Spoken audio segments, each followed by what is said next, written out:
Tonight, in Two on Your Side, about 500,000 LA County residents are at risk of eviction when the state's moratorium expires at the end of the month. But the tenants aren't the only ones in jeopardy. Some landlords say they're facing financial ruin. Christine Lazar takes us inside the perilous struggle on both sides of this issue. Lots going on right now. We have that eviction moratorium ending at the end of the month.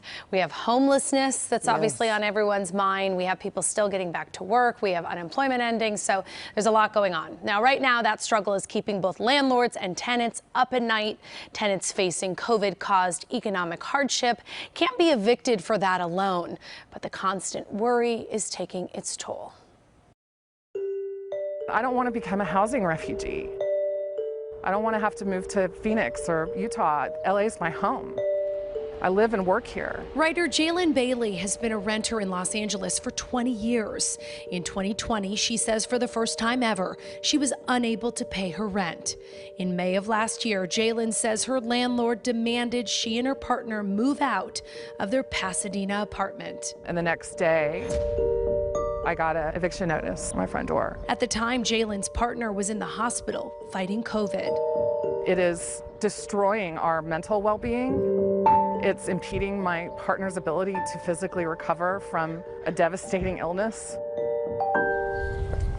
Elena Pop represents Jalen. She's the executive director of the nonprofit Eviction Defense Network. The landlord recognizes that this is an opportunity to get a tenant out so they can raise the rent to market when the pandemic ends. Pop believes when tenant protections expire, our courts will be overrun with evictions. We are finding that landlords who are getting a below market rent controlled rent from their tenant are refusing the rental assistance, even when it's 100%. The governor has promised $5.2 billion to guarantee back rent for income qualified tenants.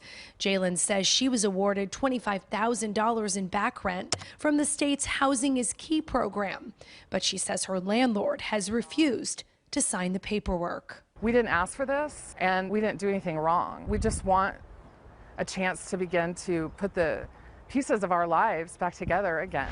Hema Barrera is struggling too, but she isn't a renter. She's a landlord. She rents out her former home in Glendora for $2,400 a month. She says her renters owe her more than $15,000 in back rent, and Hema isn't working right now. Without her rental income, she says she could lose everything.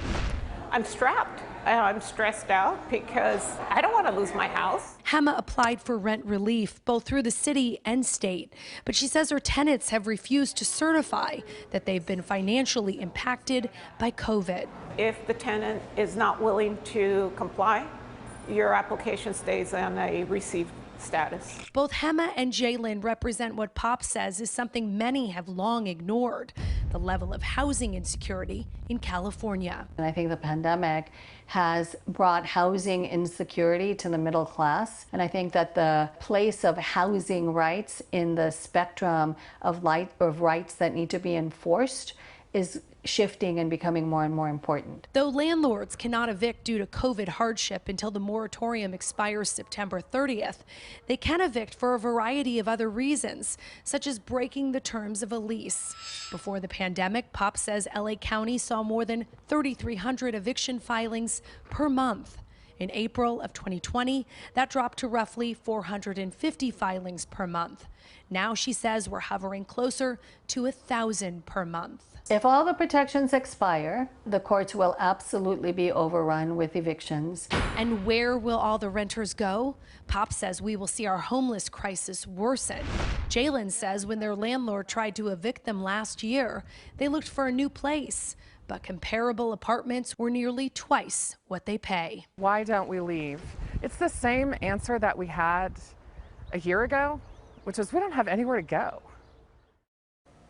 Jalen and her partner were eventually able to secure some of the back rent they applied for from the state, but they say their landlord won't accept it, so it's unclear if they'll be evicted. They head back to court later this month.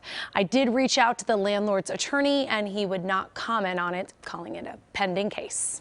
Well, Christine, can people still be evicted during the moratorium? Well, this is an interesting question, and it was something that I didn't understand either. I figured during the moratorium no evictions were happening, but that's Right. actually not the case. Now, a recent study by Cal Matters found that from July 2020 until March of this year, there were close to 8,000 lockouts across the state. That's where the Sheriff's Department removed tenants from their homes. Now, that same study showed that certain areas had higher than average evictions during the pandemic, and Los Angeles was one of those places. So we are still seeing evictions even during that moratorium. And again, that moratorium just 10 days left. So we shall see. There's so many people impacted by this. Yes, and hopefully that rent money can get out.